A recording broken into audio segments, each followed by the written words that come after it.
Everyone thinks, oh, it's fine. We're at 110. We're getting 150 now. And then it corrects in everybody's faces quite sharply. So you're saying max pain? You're saying max pain is another leg up. That's what you're basically saying. Max pain is sending this thing one leg higher. Yeah, one leg higher in kind of disbelief, and then kind of trapping a bunch of new entrants in, and then it does the typical 30% correction in a week and a half, and everyone's like, holy shit, what is this thing I've bought? Why did my friend at Thanksgiving tell my cousin at Thanksgiving tell me to buy this? It's gone down 30%. We've got to go through that sort of stuff. Then normally it should rally all the way through till US tax season. Max pain might just be around the corner, followed by massive gains until tax season. That's the latest word from Raoul Pal, CEO of Real Vision and veteran macro analyst. Bitcoin has achieved its biggest single-month gain yet in November, closing in at approximately $96,400. Many analysts speculate more price gains shortly, but Raoul Pal is cautious about these claims. He believes we are due for a correction this December, but that's just part of the Bitcoin game. According to Raoul Pal, after the correction, the market usually bounces back strong, especially leading up to the US tax season. For now, the so-called max pain might just mean one more leg up before the massive gains. Make sure to stick around until the end of the video as Raoul Pal shares more useful insights about this prediction. Also guys, only a small percentage of my viewers are actually subscribed. If you enjoy staying up to date with finance content, consider subscribing or liking the video. It's free and you can always change your mind. Now here's Raoul Pal on his warning about the correction. Yeah, that's the one that's going around Twitter right now. But the person who put it up copied our chart, but he used, I think, an 8-week or 8-week lead. We think the best fit is the 12-week lead. Now, who knows who's right in this, right? This is we're all fitting patterns and hoping it works. But generally speaking, for me, this is a rerun of 2017. It's very similar. And that peaked out end of deck, fell 35% in Jan for like 3 weeks, and then rallied. So your hypothesis, I think, is right. I actually think it probably gets to the kind of 110, 120 first. But, it's pretty 50-50 which chart works. But really what it's saying is liquidity, because of the dollar going up ahead of the election, because of rates going up ahead of the election and the fears about Trump and fears about tariffs and stuff like that, that what was causing that issue, and that does lead crypto prices. So a strong dollar, as we know, is a wrecking ball because it's tightening financial conditions. It's tightening financial conditions. So that correction was the strength of the dollar. So money supply is increasing, but it was being offset even more so by that recent spike in the dollar, which I think is reversing now. I think Scott Bessent being put into the Treasury is likely to believe in a weaker dollar, likely to believe in lower rates. So you think that the dollar probably topped just after the elections because of Trump's talks of tariffs and making America stronger and everything else. But tell us why you think that Scott coming into the Treasury would probably bring... Firstly, 2016 Trump, exactly the same happened. The dollar went up and rates went up. January, they all reversed. And they continued down all of that period. So we need to go back to 2016. That's over here. So there you go. Right. So what happened is 2016, we had that spike. Then it came back down for the rest of 16 and then eventually spiked later from 18 onwards. So, that was perfect. Very similar kind of setup. Not identical looking, but same idea. Scott Bessent, somebody I've known for 20 years. He was a macro hedge fund guy. He's been to my house in Spain, that kind of stuff. I've known him for a long time. Scott gets the picture, and if he wants to stimulate growth, which is what he said, the most important thing to try and pay this debt cycle off is to increase growth. And then he talked about a weaker dollar, and he's talked about lower rates, and he's talked about lower oil. All of those things say he wants looser financial conditions. So if that's the case, that's good for us and our bags, essentially. Do you still see like a like a long run in Bitcoin? How do you see, for example, the next couple of months playing out? Yeah, but don't forget we had an 8-month consolidation with a 40% range. Yeah, that's why I ask. Right. So generally speaking, it tends to be explosive coming out, the banana zone, right? And I kind of set people up for the banana zone, and here we are in the banana zone. So the question is... So we're in the banana zone. So we're in. You're saying we're firmly in the banana zone. How could it not be bananas, right? 50% in a month. Yeah. How big are the How big are the bananas in the Cayman? Because that's quite a big banana. Okay, they're not very big here, but we're not far from a lot of big banana plantations in different islands. But so that's a decent sized banana, but that's the start, right? Because generally speaking, the post-election year, or what we would call crypto fall or crypto autumn, tends to be very strong. So it tends to be very strong. The macro backdrop is obviously very good because of deregulation, new government, all of that stuff. So we've got a good setup. It's gone far and fast. I think everyone's a bit PTSD'd still, so which is why I err towards the it probably has one more squeeze, because so many people think it needs the correction now. Everyone thinks, oh, it's fine, we're at 110, we're getting 150 now, and then it corrects in everybody's faces quite sharply. So you're saying max pain? You're saying max pain is another leg up. That's what you're basically saying. Max pain is sending this thing one leg higher. Yeah, one leg higher in kind of disbelief, and then kind of trapping a bunch of new entrants in, and then it does the typical 30% correction in a week and a half, and everyone's like, holy shit, what is this thing I've bought? Why did my friend at Thanksgiving tell my cousin at Thanksgiving tell me to buy this? It's gone down 30%. We've got to go through that sort of stuff. Then normally it should rally all the way through till US tax season. MicroStrategy has made another big move by rowing its Bitcoin stash to a whopping 402,100 coins. This massive hoard is worth an eye-popping $38 billion based on current prices. To put it simply, they now own nearly 2% of all Bitcoin that will ever exist. The company started buying Bitcoin back in 2020. Saylor has often said Bitcoin is the best way to store value over time, calling it digital gold.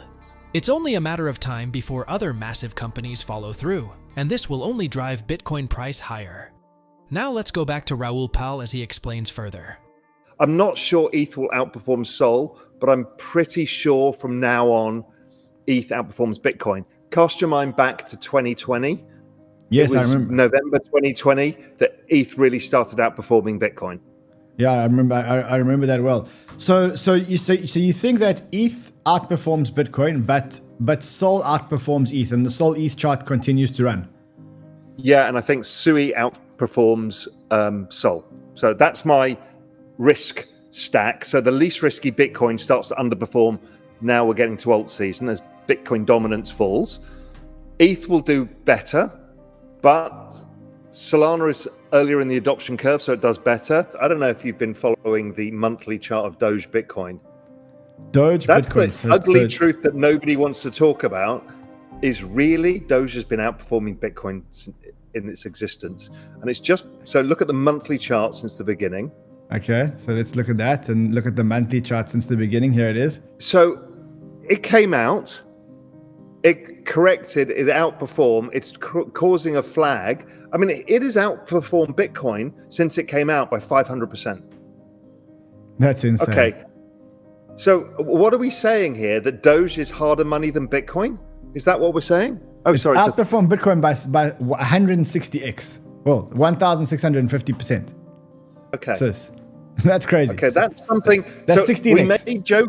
We may joke about this, but it's been harder money than Bitcoin. You know what I mean, right? And I look at that looks like a flag. If that bloody thing is a flag. Oh my God. Okay, yeah, I see the flag as well. Yeah. Well, yeah. And if you look at that on a weekly chart now, if you change it to the weekly and then look at that flag, it's actually broken out. It's breaking. So I suppose, move the trend line down. Yeah. Move the trend line down to the other high, which is that high. Yeah. It's just broken out on the weekly. Okay, I see the point. So you see my point, right? I see your point. So at 58 billion, we should probably be adding to this position as opposed to cutting this position. Yeah, I've been long for a while just on this thesis, but this chart is something I can't get my head around. Yeah, you've blown my mind. The funniest outcome that the strongest currency would be Doge. I mean, that is the funniest thing I've ever heard. That is crazy. I must say, I've obviously watched the chart and I've been around, but I've never had that kind of perspective, which has been like, holy shit, look at that. What else? What else is piquing your attention at the moment? So I know you're close to Sui. I know you're close to Solana. I know you're an ETH man and a Bitcoin man, and I know you in this part of the cycle you always tend to move down the risk curve. I remember in the last cycle, this is where you started moving really down the risk curve. So look at the Sui Solana cross. Of the altcoins, do you think, other than Solana, which seems to have got traction, and ETH and Bitcoin and Doge, would you be looking at old coins, or would you rather be looking at new vintage coins? Well, I think Doge is an old coin. It has no use. Yeah, an old coin. Yeah. Yeah, it's an old coin. It's a Dino coin, and there's a bunch of Dino coins, and many of them have very strong communities, and so that's why they're persistent. They capture attention. There's a shit ton of content online on YouTube that exists. So if you ever start going down the rabbit hole, let's say you open a wallet today, you look what's available in Robinhood, you see a bunch of tokens that were from last cycle, you go onto YouTube, and there's so much content about these things. Then you're like, oh, these are the big ones. I don't want to comment too much, but they're just attention. And that's, but would you play the attention game? Would you play the attention game? No, I wouldn't. It's not for me. But I understand why people do. Tell me why you don't play hot potato. Why you don't play the attention game if it's so obvious? Because you don't know how long the attention lasts, right? That's the meme game, which is why I only play small amounts in memes, because you just don't know when the attention stops and goes somewhere else. Suddenly these things plummet, right? So the attention game is everything, and I find that more difficult than something with fundamental proof. Like Sui's pretty easy because you can see the on-chain activity building, you can see the number of devs building. It's like there's metrics that you can use that don't apply to many other things. To Doge, for example. Apart from Doge nodes have been exploding, and I don't really understand what that is. I must say, I've never looked at running a Doge node, but okay. I mean, I thought apparently there's almost more than Bitcoin nodes now, but it's been accelerating in the last few months, and there's speculation that Tesla are going to use, or SpaceX are going to use the satellites for Doge nodes. I don't know. So Raoul, when you move down the risk curve, I mean, are you saying that you're going to go as far down as Sui and kind of stop at Sui and maybe add? Yeah. So you're not going to go beyond that and like build a bag of like 10 other altcoins further down. No. That's not my game. I'm not good enough to do that, and I don't have the attention to be able to manage a very active basket where things can change. You know, for me right now, there's a bunch of tokens that are of that new cycle that are meaningful and important, whether it's Celestia, whether it's Sui, whether it's Say. There's a few of these around. Maybe some of the AI ones, but still a bit early for that. And so I just think, well, that's just safer. I'm not trying to make 100x. Would you take leverage on like would you increase leverage on these things, or is that not how you increase your exposure?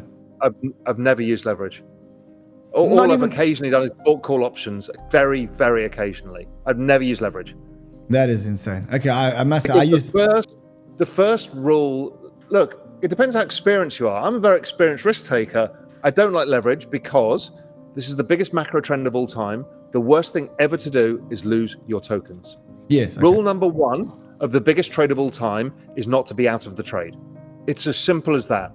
And you and I know in crypto, there are so many ways you can fuck this up. Ways you don't even understand.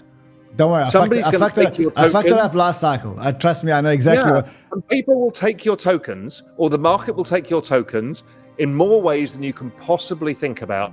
And so your job is to try and narrow that window of losing your tokens, which is why I don't use leverage. I'm not trying to be the richest man in the world. I just want to capture this biggest trend in the world. Some altcoins have recently outperformed Bitcoin, drawing interest from investors seeking higher returns. While this trend shows potential opportunities in the cryptocurrency market, Pal stresses the need for caution when venturing into altcoins. Unlike Bitcoin, which is often seen as a more established and secured digital asset, altcoins carry higher risks due to their smaller market sizes, volatility, and lower adoption levels. Pal advises investors to carefully assess their risk tolerance and investment strategies before committing to these assets. Anyway guys, before we go, if you want to stay most up to date on the crypto and Bitcoin world, make sure to subscribe to my daily 5-minute crypto newsletter. It's a concise resource for the latest expert predictions, breaking news, and top on-chain analysis, trusted by over 50,000 subscribers for insightful crypto investment information. Don't miss out on the opportunity to stay informed in the crypto market. The link is in the description below. I hope you all enjoyed today's video and that it provided you with some value. I'll see you all in the next one, and as always, all the best.